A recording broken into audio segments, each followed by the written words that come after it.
ఏపీలో సింగిల్గా పోటీ చేసి జగన్ కొట్టినట్టు 151 సీటు అతను కొట్టమనండి, చూద్దాం.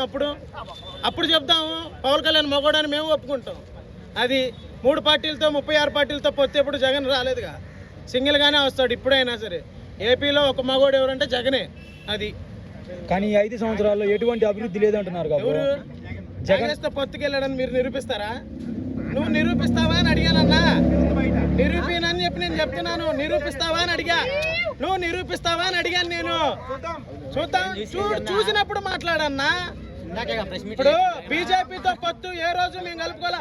151 సీటు వచ్చిన రోజు కూడా బీజేపీతో పొత్తు లేదు జగను. అది అప్పుడు గెలిచింది జగనే, 151 సీటుతో గెలిచాడు. ఇవాళ 3 సంవత్సరాలు కానీ 5 సంవత్సరాలు కానీ 10 సంవత్సరాలు కానీ బీజేపీతో పొత్తు వచ్చింది మీరు 36 పార్టీలతో కలుపుకొని.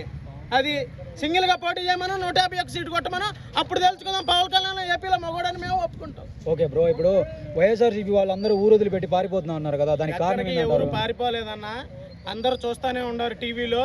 ఎవరి మీద ఎక్కువ హత్యలు జరిగినాయో, ఎక్కడ ఎట్లా జరుగుతుందో, ఎవరు రావణ కాస్ట్ అన్నది అందరూ చూస్తూనే ఉన్నారు. వినుకొండలో మీరందరూ చూశారుగా, నడి రోడ్డు మీద ఒక వ్యక్తిని ఎన్ని కత్తిపోట్లతో దారుణంగా చంపారో మీరు చూస్తూనే ఉన్నారు కదా. ఇసుంటి ప్రభుత్వంలో ఇలా జరిగిందా, జగన్ ప్రభుత్వంలో ఎలా జరిగిందా మీరు చూస్తూనే ఉన్నారు. అదొకటి ప్రజలు గుర్తుపెట్టుకుంటే చాలు. అది కానీ ఇది పార్టీ పరంగా ఎందుకైతే ఫ్లెక్స్ ప్రూఫ్స్ తో సహా చూపిస్తారు.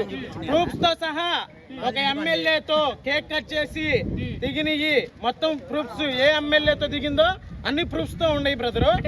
పిఎస్ ఖాన్ అనే యూత్ లీడర్ వింగ్ లో ఇక్కడ ఎమ్మెల్యే బ్రహ్మనాయుడు ఎవరన్నారు, వీళ్ళందరూ ఒకటే టీం అంటారు కదా, వాళ్ళు వ్యక్తిగత వివాదాల వల్ల బయటకు వచ్చిందని అంటారు. అసలు లేదన్న, సరే వ్యక్తిగత వివాదం వల్ల వచ్చింది, మరి టీడీపీలోకి ఎందుకు వెళ్ళా? నువ్వు వ్యక్తిగత వివాదాలు వచ్చి టీడీపీ నుంచి నువ్వేగా హత్య చేసింది.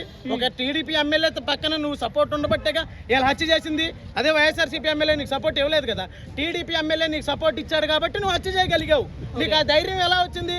ఒక ఎమ్మెల్యే, గెలిచిన ఎమ్మెల్యే నీకు సపోర్ట్ ఇస్తేనే నువ్వు ఇది జరిగింది, అంతేనా కాదా? కక్షల కారణం ముందు అంతకుముందు వైసీపీలో ఉన్నప్పుడు ఈ కక్షల కారణం, వైసీపీలో ఉన్నప్పుడు కక్షలో ఉన్నాడైతే అప్పుడే నరుకోవాల్సింది కదా. ఇప్పుడు దాకా రావాల్సిన, ఈ ప్రభుత్వం వచ్చిన దాకా ఉండాల్సిన పని ఏంది? ఇప్పుడు నువ్వు చంపాలనుకున్నప్పుడు నువ్వు ఎప్పుడైనా చంపొచ్చు. ఈ ప్రభుత్వం వచ్చిన తర్వాత నువ్వు ఎందుకు చంపావు? అంటే అప్పుడు మరి సపోర్ట్ అంతా ఎమ్మెల్యే వాళ్ళ పక్కన దీని ఒక్కడే. అవునన్నా, ఇద్దరికి ఒకే ఎమ్మెల్యే కదా, ఇద్దరికి ఒకే ఎమ్మెల్యే సపోర్ట్ ఇచ్చాడు కదా, అప్పుడు ఎందుకు జరగలేదని అడుగుతున్నా నేను. ఇచ్చారని వచ్చింది కదా, ఎవరికి?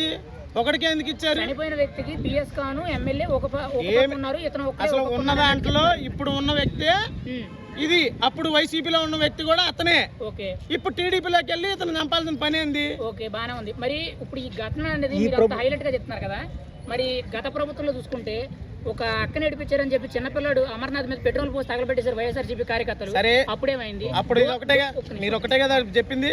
ఇప్పుడు ఈ మధ్య కాలంలో ఎంతమంది చిన్న పిల్లల మీద రేపు జరిగింది, ఎంతమంది మీద ఇది జరిగింది మీరు చూస్తూనే ఉన్నారు కదా ప్రతిరోజు టీవీ. అదే చెప్తున్నారు, ప్రతిరోజు టీవీ మీరు చూస్తూనే ఉన్నారు కదా అని అడుగుతున్నా. ఎంతమంది మీద జరిగింది ఈ సుమారు 45 రోజుల్లో? ఎంతమంది మీద జరిగింది? చిన్న నెల రోజులు, ఆఖరికి బర్రెను కూడా రేపు చేశారు కదా అన్న, నిన్నగాక మొన్న 8 మంది బరగొడ్లను కూడా రేపు చేసే పరిస్థితికి వచ్చింది. అట్లా జరిగింది. ఇప్పుడు బర్రెని 6 తాళ్ళు పెట్టి కట్టేసి రేపు చేశారు. అట్లా ఉంది ఈ ప్రభుత్వం పరిస్థితి అని చెప్తున్నా నేను. అంటే ఫైనల్ గా మీరేమంటారు ఈ ప్రభుత్వం మీద? ఈ ప్రభుత్వం అనేది, కూటమి ప్రభుత్వం అనేది దౌర్జన్యాలకి, దాక్షిణకాండకి ప్రత్యేకంగా చెప్పదగింది ఏం లేదు.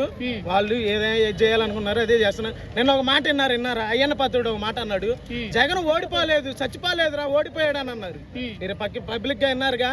అంటే జగన్ చంపేస్తారా చెప్పండి. నిన్న జగన్ కూడా ప్రెస్ మీట్ లో చెప్పాడు కదా, మీరు ఏదైనా చేయాలనుకుంటే నన్ను చంపేయండి, నా ప్రజల జోలికి వెళ్ళొద్దని అన్నాడు. ఏ రోజైనా మీరు మాట్లాడారా ఈ విధంగా? అంటే గత 5 ఏళ్లలో ఇంతకన్నా ఎక్కువ దారుణాలు జరిగిన చాలా మంది విమర్శిస్తున్నారు. చూపిమని చెప్పమన్నా. ఇప్పుడు ఈ 45 రోజుల్లో జరిగినాయి రోజు చూస్తూనే ఉన్నారు కదా మీరు. 45 రోజుల్లో మీరు ఏం చూస్తున్నారు? ప్రతిరోజు టీవీలో ఒక చిన్న పిల్ల మీద, చిన్న మైనర్ బాల్ రేప్ చేసి పాపం చంపేయటం ఏదన్నా ఇంతవరకు శవం దొరికిందా? మరి మీరేం చేస్తున్నారు ఇన్నాళ్ళు పెట్టి? మరి వారం 10 రోజులు అవుతుంది. మరి ఆ పిల్ల శవం తీసుకురండి అన్న, మీరు ప్రభుత్వం మీదే కదా, మీరు తీసుకురండి. చిన్న పిల్లలు, 9th క్లాస్ చదివే పిల్లలు, 3rd క్లాస్ అమ్మాయిని రేపు చేసి చంపేశారు. ఇవాళ కూడా మీరు ఎందుకు యాక్షన్ తీసుకోవట్లేదు? దాని గురించి ఎందుకు మాట్లాడరు మీరు? మరి గత ప్రభుత్వంలో జరిగినాయన్నా, మీ ప్రభుత్వం ఇప్పుడు వచ్చింది కదా, మీరు ఎందుకు చేయట్లేదు? మీరు ఎందుకు యాక్షన్ తీసుకోలేదు? మరి నేను అతను లాకప్ డెత్ చేశారు, చనిపోయాడు. అదేమంటే అతనే చనిపోయాడు అన్న. ఒక విట్నెస్ లాకప్ లో చనిపోతే ఎవరి వల్ల వస్తుంది? అంటే ఇప్పుడు మీ ఒపీనియన్ గా ఫైనల్ గా అయితే 5 ఏళ్ల పరిపాలనలో ఎలా అనిపించింది? 45 డేస్ లో ఈ పరిపాలన ఎలా అనిపించింది? జగన్ ప్రభుత్వంలో అందరూ క్షేమంగానే ఉన్నారు, ఎటువంటి జనాలకి ఏం ఇబ్బంది లేదు. జగన్ చెప్పినవి చేశాడు. ఈ ప్రభుత్వం వచ్చింది కాబట్టి ఈ ప్రభుత్వంలో కూడా చూస్తాము, వీళ్ళు ఏం చేస్తారో చూద్దాము, అప్పుడు విమర్శిస్తారు. అది అంటే ఇప్పుడు మీరు అన్నారు కదా జగన్ పరిపాలన నెంబర్ 1 గా బాగుందని అన్నారు. మరి నెంబర్ 1 గా ఉందన్నప్పుడు ఎందుకు అంత దారుణంగా ఓడిపోయారు? చెప్తున్నా కదన్నా, 36 మంది నేను పోటీతో కలుపుకు రాలేదు కదా, ఒక్కడే వచ్చాడు కదా. ఇప్పుడు రైటే మీరు చెప్పేది బాగానే ఉంది, 36 మంది కలుపుకొచ్చారు బాగానే ఉంది. వీళ్ళందరూ కలిపితే వచ్చిన ఓట్లు మీ జగన్ కి వన్ సైడ్ వచ్చింది, దారుణంగా ఓడిపోయారు కదా. కనీసం కొన్ని సందర్భాల్లో వైఎస్ఆర్సీపీలో కూడా కొంతమంది నాయకులు వాళ్ళు కూడా గెలవలేకపోయారు కదా. స్కామ్ అనేది తెలిసిందే. అది గత ప్రభుత్వం బీజేపీతో పొత్తులో ఉంది, ఇప్పుడు బీజేపీతో పొత్తులో ఉంది. జగన్ గారు ఎప్పుడు ఏ రోజు బీజేపీతో పొత్తులో లేడు. అది పొత్తులో లేరంటారా? లాస్ట్ టైం జగన్ గారు